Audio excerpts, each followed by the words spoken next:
안녕하세요. 금요사건 파일 디바제시카입니다. 지금으로부터 10년 전, 그땐 범죄자의 신상 공개가 1년에 몇 건 되지 않을 만큼 아주 신중하고 보수적이었습니다. 그럼에도 불구하고 그 당시 법원이 오늘 사건의 범인 신상을 공개했는데요. 그만큼 온 국민을 충격에 빠뜨렸고 또 한국에서 유례없는 범죄가 발생했다는 의미였겠죠. 2013년 7월 10일 자정이 조금 넘은 시각에 용인 동부경찰서에 앳돼 보이는 남성 한 명이 들어옵니다. 그런데 그곳에 있던 모두가 남성의 정체를 한눈에 알아차렸죠. 그는 바로 이틀 전인 8일 용인시 기흥에서 발생한 살인사건의 유력한 용의자 심기섭이었습니다. 자수 알았습니다. 이렇게 말을 했지만 이미 그는 사실 강력 용의자로 지목돼서 경찰에 끈질긴 추격을 받고 있던 터예요. 자수를 하고 나서 조사를 받는 내내 그의 태도는 너무나 태연했습니다. 슬리퍼에 반바지 차림으로 의자에 걸터 앉아서 주변을 살피는 여유까지 보였고요. 왜 살인을 저질렀냐? 라는 경찰의 추궁에 그냥 사람 한번 죽여보고 싶었어요. 라고 심드렁하게 대답했죠. 이때 베테랑 형사들마저 이런 사람을 내가 본 적이 없다면서 혀를 내둘렀다는데요. 사실 이 남자가 겉모습으로 봤을 땐 심기섭은 그냥 평범해 보이는 청년이었기 때문입니다. 하지만 그가 며칠 전에 저지른 살인사건은 상상 이상으로 끔찍했죠. 오늘은 대한민국 엽기 살인마 심기섭의 살인일지를 순차적으로 짚어보고자 합니다. 우선 자수하기 3일 전인 2013년 7월 7일 심기섭은 그날 자신의 중학교 동창인 최 씨와 성남 분당에서 만났습니다. 최 씨는 대학교 1학년이었고 심기섭은 근처 커피숍에서 알바를 하던 중이었죠.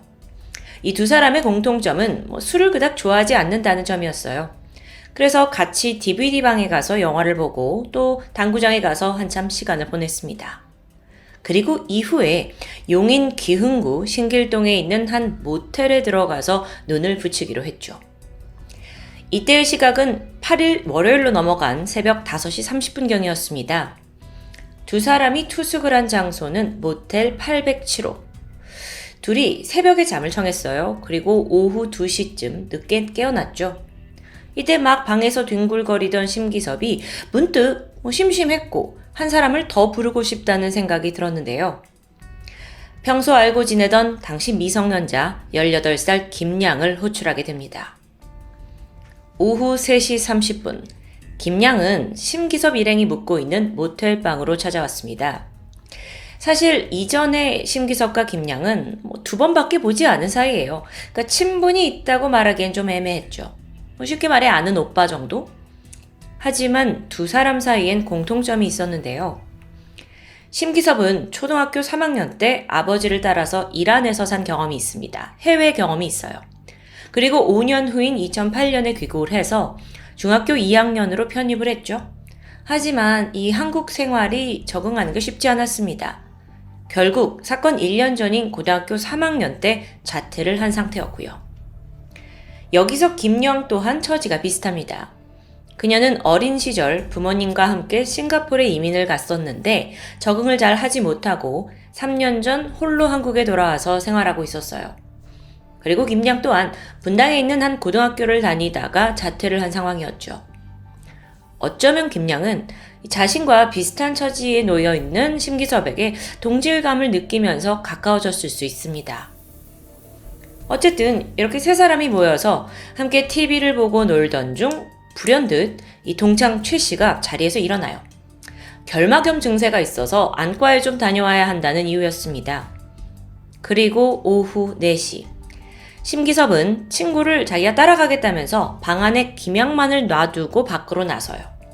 그리고 최 씨가 안과에 가서 진료를 받는 동안 심기섭은 근처 편의점에 들르게 되죠. 그리고 이때 도대체 무슨 생각이었는지 그는 편의점에서 공업용 커터칼 하나와 또 그보다 작은 문구용 커터칼을 구입합니다.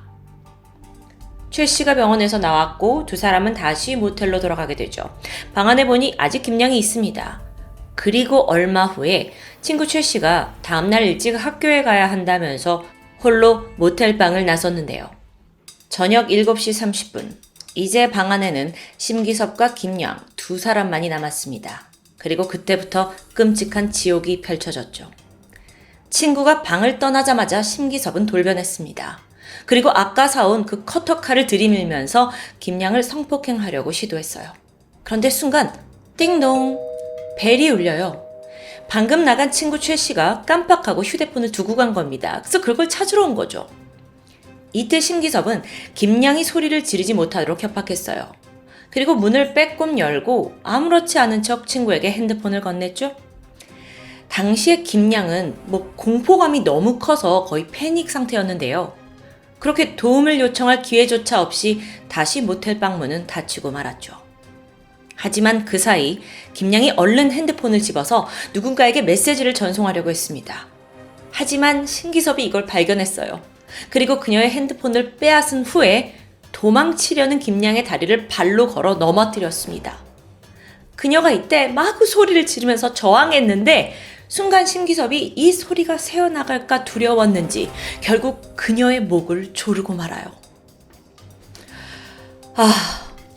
여러분, 이 과정까지는 성폭행을 시도한 후 피해자를 살해하려는 강간살인 사건이라고 볼 수 있습니다.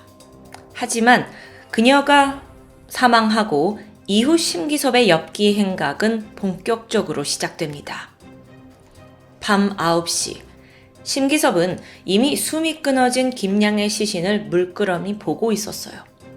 이때 누군가를 죽였다는 죄책감보다는 아직 성욕이 풀어지지 않았다는 게 더 중요한 문제였죠.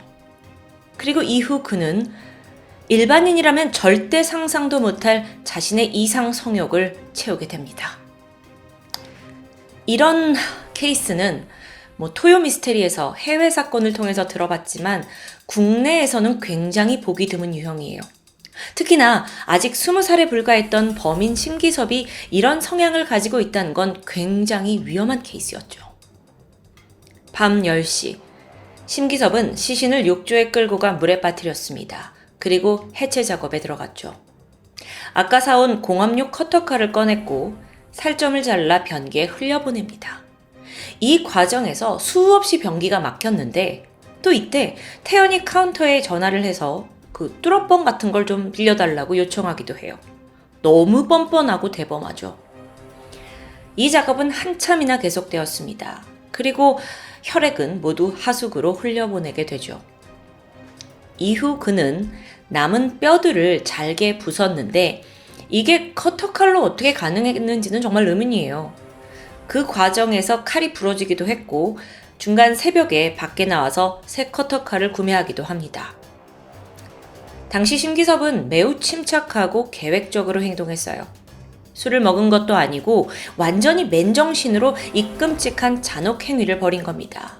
그게 무려 16시간 동안 이어졌죠. 어느덧 하루를 꼬박 넘긴 7월 9일 낮 1시 34분.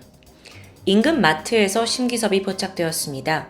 그는 여기서 뼈를 담을 김장용 봉투를 구매했고요. 30분 뒤인 2시 7분 뼈를 채워 넣은 봉투를 들고서 모텔에 체크아웃을 하게 돼요. 그가 봉투를 옮기는 장면은 모텔 CCTV에 고스란히 찍혀 있습니다. 이후 택시를 타고 그가 향한 곳은 자택.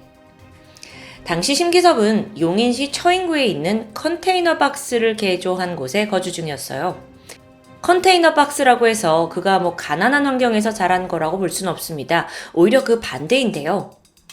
그의 아버지는 대기업 회사원이었고 어머니는 초등학교 교사였습니다. 하지만 고등학교를 중퇴하는 과정에서 부모님과 갈등을 겪고 이후 어떤 지원도 받지 못한 채 거의 연락을 끊고 살았던 건데요.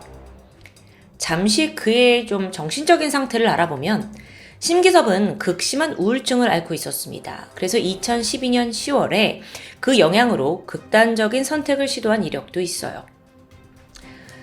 심기섭과 함께 일을 했던 동료들 또는 학교 동창들 증언에 따르면 그는 내성적인 성격에 인간관계가 그닥 활발한 편은 아니었다고 합니다.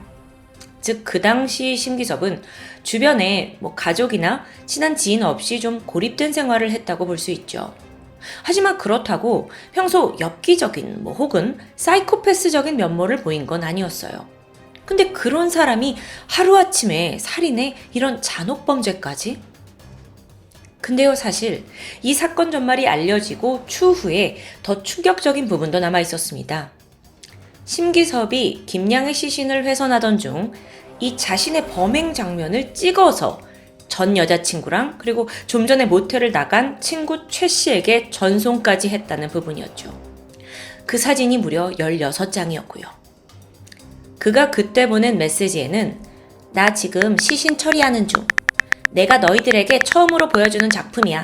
나랑 같이 작업할래? 뭐 이런 입에 담기 어려운 말들이 적혀 있었습니다. 이 메시지를 받은 전 여친과 최 씨는 사실 믿지도 않았어요. 특히 최 씨의 경우에는 얘가 어디 사이트에서 퍼온 사진으로 장난을 치는 거 아닌가 라고 여겼다고 합니다. 사실 믿기 힘들죠. 방금 전까지 방 안에 같이 있었으니까요. 게다가 범인은 자신의 SNS에도 범행을 암시하는 듯한 말을 남겼는데요.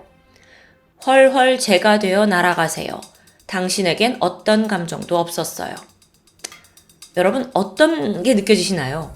이게 죄책감이라고는 전혀 볼 수 없는 글이었어요. 한편 피해자 김양의 가족들은 7월 8일 저녁부터 딸과 연락이 되지 않아요. 그래서 걱정을 하던 중에 결국 다음날 7월 9일 저녁 8시쯤 미귀가 신고를 접수합니다. 김양의 행적을 조사하던 경찰은 그녀가 마지막으로 만난 사람이 심기섭이다 라는 걸 알아냈고 김양이 투숙한 호텔 CCTV 정보를 찾아내서 마침내 유력한 용의자로 심기섭을 지목했던 겁니다.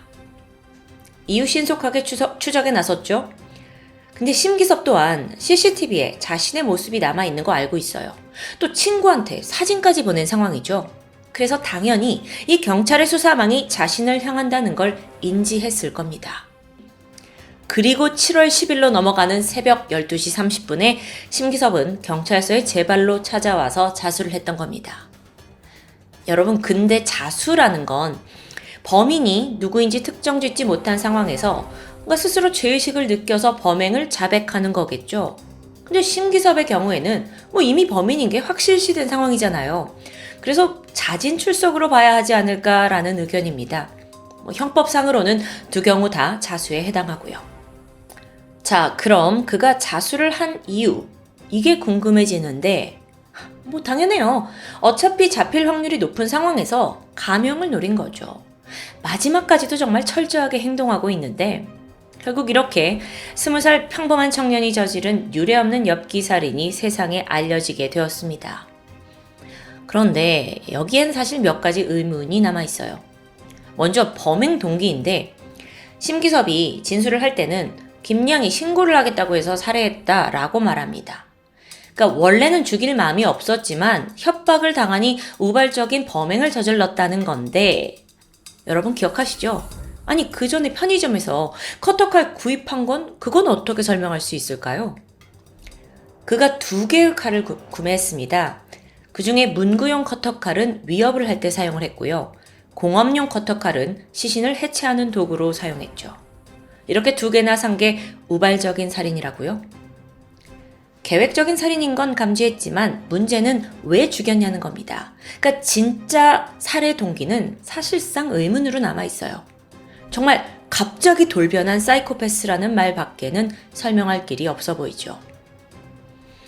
그런데 인터넷에서 발견된 정보에 의하면 심기섭은 한 커뮤니티에다가 콩팥을 산다 라는 글과 함께 자신의 연락처를 올린 적이 있어요. 그러면서 그 전부터 이쪽 일을 잘 알고 있어요. 많은 연락 부탁드립니다. 이런 말도 담겨 있었고요. 이걸 토대로 경찰은 그가 혹시 금전적인 여유가 없던 상황에서 장기 밀매를 이유로 범행을 한 게 아니냐고 추측하기도 했습니다.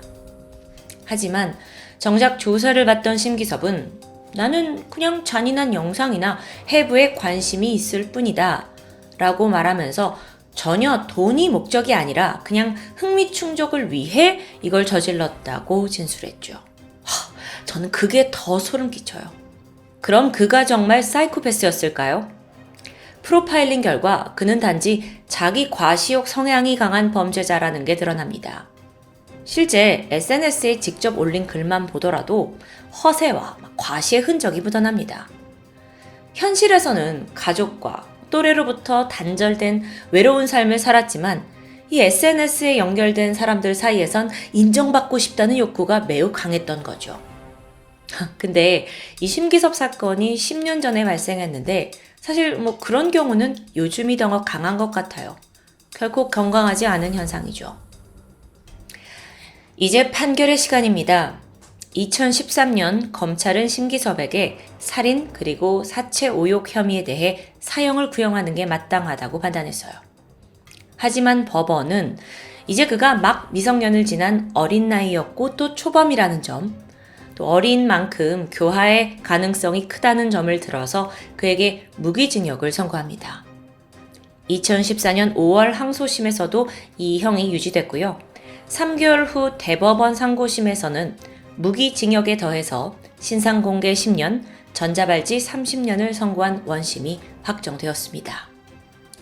사형이냐, 무기징역이냐 이 선로에서도 심기섭은 마지막까지 그건 성폭행이 아니라 합의에 의한 성관계였다고 말했어요.